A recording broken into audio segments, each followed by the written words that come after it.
మీరు గుర్తుపెట్టుకోవాల్సింది, మీలో కూడా ఎందుకు నేను మాట్లాడుతున్నానంటే, ఎప్పటికప్పుడు మీలో కూడా ఒక ఆలోచన విధానం రావాలి, చైతన్యవంతులు కావాలని చెప్తున్నాను.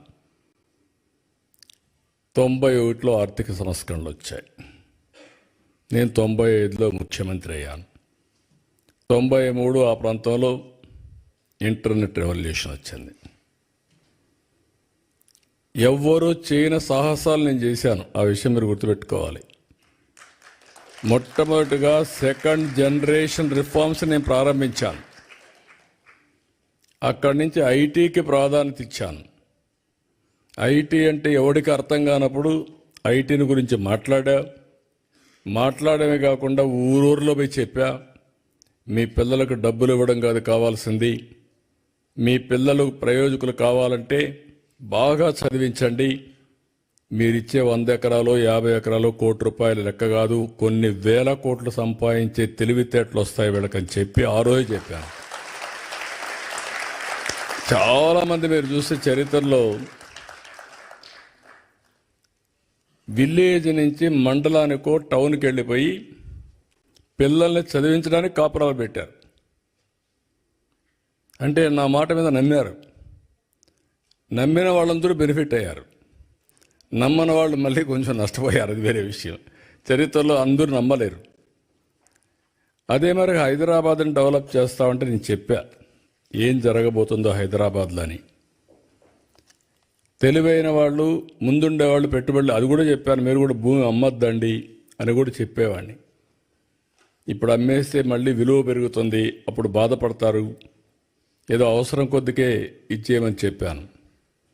ఈరోజు హైదరాబాద్ వల్ల తెలంగాణ రాష్ట్రానికి దేశంలో నెంబర్ 1 పర్ క్యాపిటా ఇన్కమ్ వచ్చిందంటే ఆ రోజు నేను వేసిన ఫౌండేషనే దానికి కారణం. నేను ఎవ్రీడే మీరు చెప్పేవాడిని. ఫస్ట్ డేస్లో బిగినింగ్లో మీరంతా కూడా ఉద్యోగాలు చేస్తూ ఉంటే అప్పుడంతా కూడా పెద్ద ఉద్యోగాలు లేవు, మీరు గుర్తుపెట్టుకోవాలి. అప్పుడంతా కూడా జాబ్ వర్క్. అమెరికాలో డాక్టర్లు డే టైం పనిచేస్తారు, ఆ స్క్రిప్ట్లంతా ఇండియాకి పంపిస్తారు, అవన్నీ టైప్ చేసి మళ్ళీ అప్డేట్ చేస్తే మార్నింగ్ డాక్టర్ వస్తానే అది చూసుకొని నెక్స్ట్ ముందుకు పోతాడు. అది బిగినింగ్లో మనం చేసింది. కొన్నిసార్లు ఆ పనులు కూడా మన వాళ్ళకు ఆ ప్రొనౌన్సియేషన్ తెలియకుండా ఇబ్బంది పడితే లండన్ నుంచి ఇంగ్లీష్ లెక్చరర్ని తీసుకొచ్చి మీకు అప్పట్లోనే ట్రైనింగ్ ఇప్పించా. అంటే ఇంగ్లీష్ కొంతమంది ఆ ప్రొనౌన్సియేషన్లో ఇబ్బంది పడుతున్నారని అక్కడి నుంచి ప్రారంభించాం.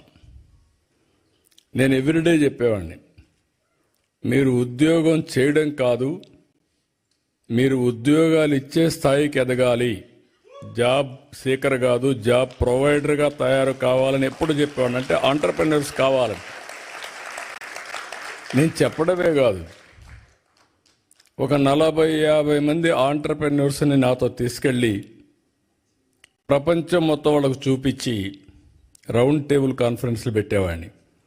ఆ దేశంలో ఉండే ఆంటర్‌ప్రెన్యూర్స్ని పిలిపించి వాళ్ళకు నెట్వర్క్ చేసి ఎంఓయూలు కానీ లేకపోతే అనేక విధాలుగా అనుసంధానం చేస్తే ఈరోజు నేను గర్వంగా చెప్పగలుగుతున్నా, సెకండ్ జనరేషన్ ఆంటర్‌ప్రెన్యూర్స్, దానికి చిరునామా తెలుగు రాష్ట్రాలంటే ఆ రోజు చేసిన ఫౌండేషనే.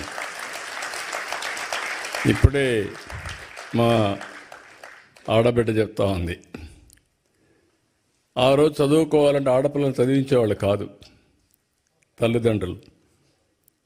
నేను ఎవ్రీడే సవాలుగా తీసుకొని చెప్పేవాడిని, మగపిల్లవాడైనా ఆడపిల్లైనా బాగా చదివించండి, మీకు ఇది ఒక పెద్ద ఆస్తి, వివక్షత చూపించద్దని ఎవ్రీడే చెప్పేవాడిని. చెప్పడం కాదు, నేను ఒక పాలసీ తీసుకొచ్చాను. కాలేజ్ సీట్లలో ఉద్యోగాల్లో 33% ఆడబిడ్డలకు రిజర్వేషన్లు పెట్టాను. మొత్తం అప్పుడు పెడితే చాలామంది నన్ను అడిగారు, 33% పెట్టారు, ఇప్పుడు వాళ్ళు 60% వస్తారు, మెరిట్లో కూడా కొన్ని వస్తాయి, మీకు 40 వస్తాయి మగవాళ్ళు అంటే బ్యాక్లాగ్ ఉందిలే, అదన్నీ ఫిలప్ కావాలి, ఆ తర్వాత చూద్దాం మీ కథ అని చెప్పి చేశాను. అదే మాదిరిగా రాత్రుల్లో కూడా ఆడబిడ్డలు పనిచేయగలుగుతారని నిరూపించి ఐటీ దీనికి 24/7 కింద పెట్టి ప్రత్యేకంగా సెక్యూరిటీ కూడా పెట్టి మీకు పని చేయించాం. ఇప్పుడు ఏ ఐటీ కంపెనీకి పోయినా నేను అప్పుడప్పుడు కంపేర్ చేస్తూ ఉంటాను, మీలో కూడా ఉంటారు.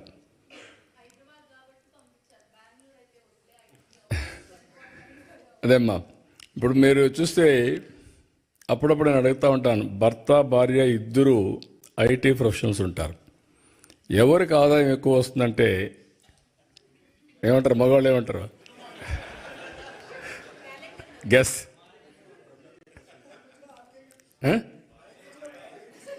అని కూడా కాదు, మన ఆడవాళ్ళని మనం సరిగా అంచనా వేయలేదు. కానీ there is a theory, right brain left brain. Go and ask your chat GPT.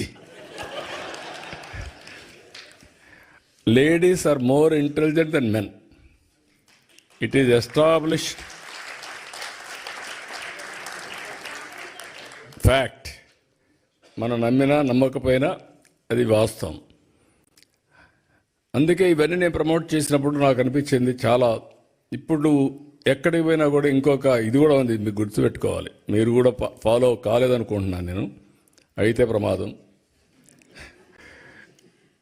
డబ్బులు వచ్చాయి, ఇద్దరు కూడా ఉద్యోగాలు చేస్తున్నారు, double income, no kids, let us enjoy.